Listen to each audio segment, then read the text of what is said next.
Part 2, the critical care unit.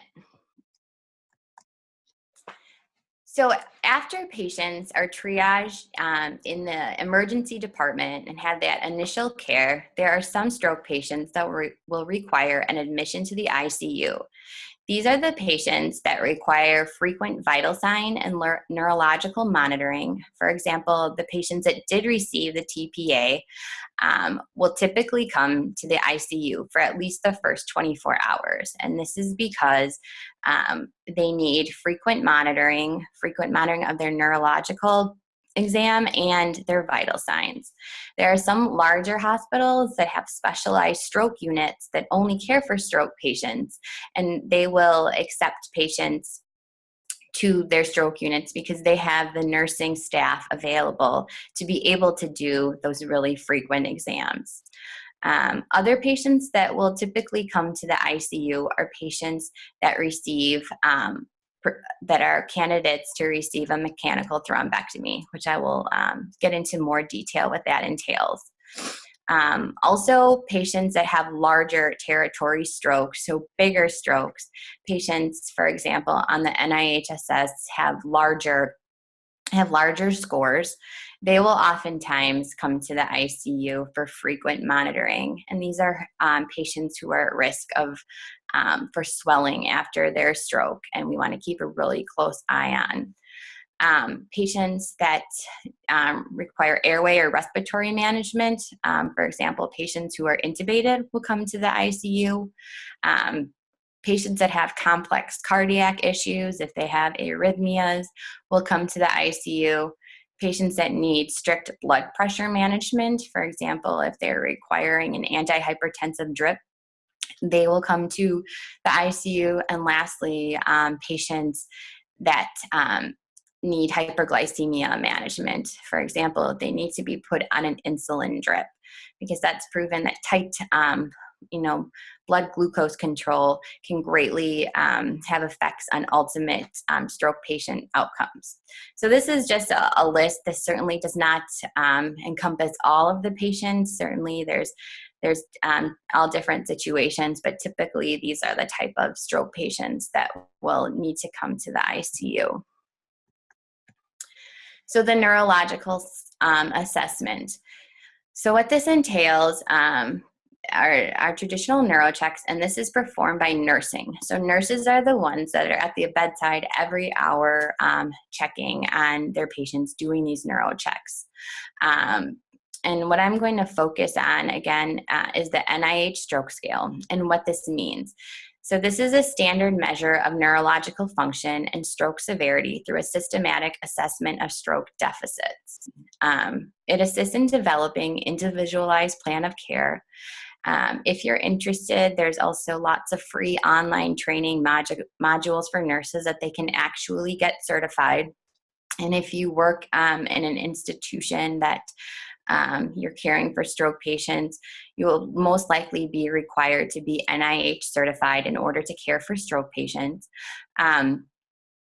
It's also a scale to better, most importantly, it's to better identify neuro changes. So let's say, so with this scale, the lower the score, the better. So it can range from 0 up to 45. So basically a 0 is no deficits at all, and a 45 is pretty is at the top, the most severe of deficits. So if 1 hour, let's say your patient is a 10 and the next hour they're a 14, well, that's a change, and that would warrant prompt intervention and treatment.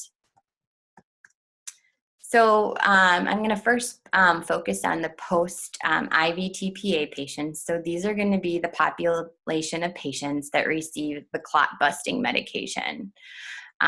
What's really important is for these patients is that we tightly control their blood pressure for the first 24 hours. And why this is important, this is a critical step because it is felt that all bleeding complications from patients who receive TPA stem from a failure to control blood pressure after TPA administration.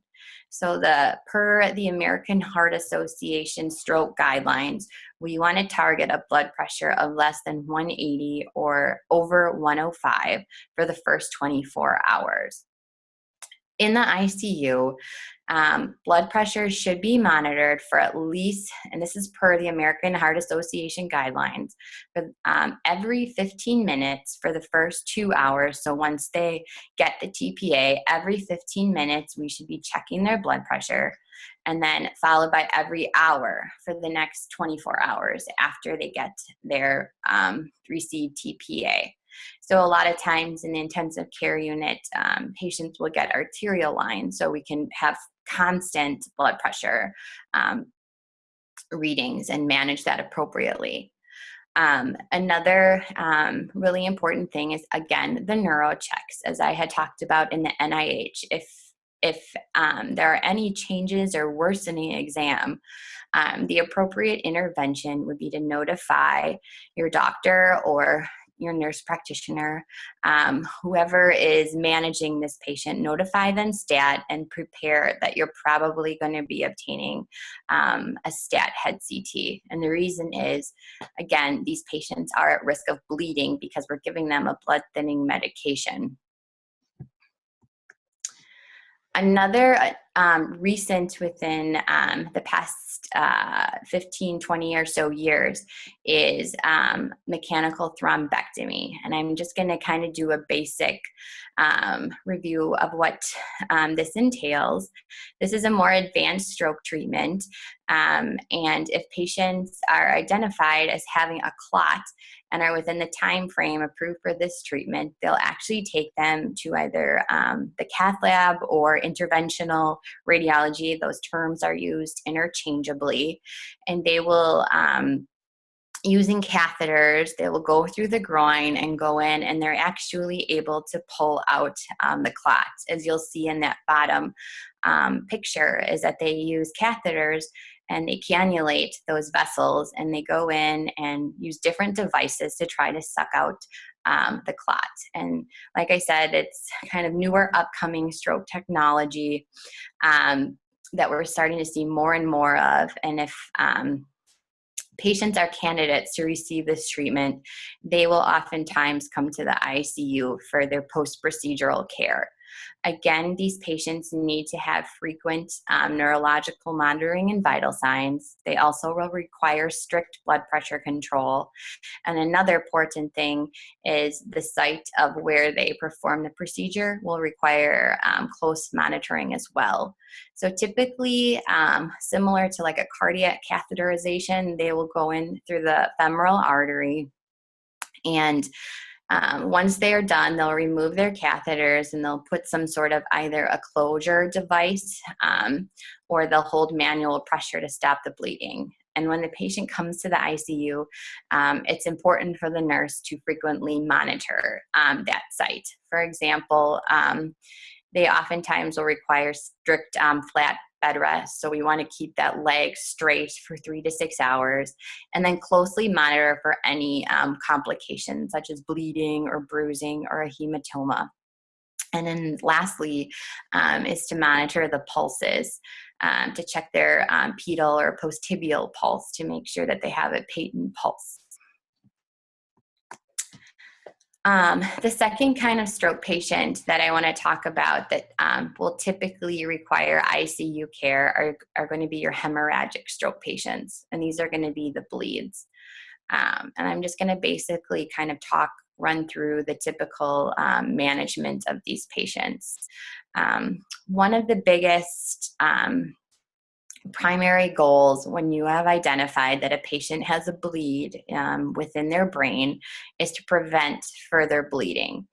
One of the principles of that, the first, is to reverse the coagulopathy. If that has been identified, for example, if your patient is taking a blood thinning medication such as Coumadin, they are at risk for bleeding, and if we have identified that they have thinner blood, we want to give them reversal agents as soon as possible to stop that bleeding. So for example, we'll give them platelets, vitamin K, K-Centra, FFP, and it's just depending what kind of blood thinning agent they were on. For these patients, it's also very important that we strictly control their blood pressure. And the typical parameter that we aim for is to keep their blood pressure less than 140. And then lastly is once we have our initial CT scan, we want to make sure that they haven't bled any further. So a lot of times they'll have the initial bleed, and typically they don't bleed after that if we keep their blood pressure under good control, if we reverse that coagulopathy. So we'll get our stability head CT scan, and depending on the patient, it's usually 4 to 6 hours later. Or if there's a neuro change, if your patient becomes more sleepy or less responsive, then we'll probably get a scan sooner. So it's really important that these patients are very frequently monitored, that we're constantly doing our neuro checks on them, because they can change very suddenly. Also, airway protection is very important. A lot of times when patients have hemorrhagic strokes, they become more sleepy, more lethargic, more obtunded. And so there's concern that they're not protecting their airway. So there's a very low threshold to intubate these patients because of their mental status to protect their airway. These patients are at risk for having seizures, so they need to be closely monitored for that reason. And it's also important, a lot of times these patients not only will have their CT scan, but they'll also get an MRI once they're stable to do so. And the reason that we do that is to try to determine the reason that the patient had the bleed. So the most common form of a hemorrhagic stroke is related to hypertension, long-standing hypertension. Those vessels get weak and they're more prone to rupturing or bleeding. Or also if they have an aneurysm, which is a weakening in the blood vessel that bursts. But also other reasons that we find is if they have an underlying mass, such as a tumor or an AVM that is at risk for bleeding. So that's why we get the MRIs, to get a better look to try to identify if there is a mass, because you can't always see that on a CT scan. So that concludes the ICU management of stroke patients. Thanks.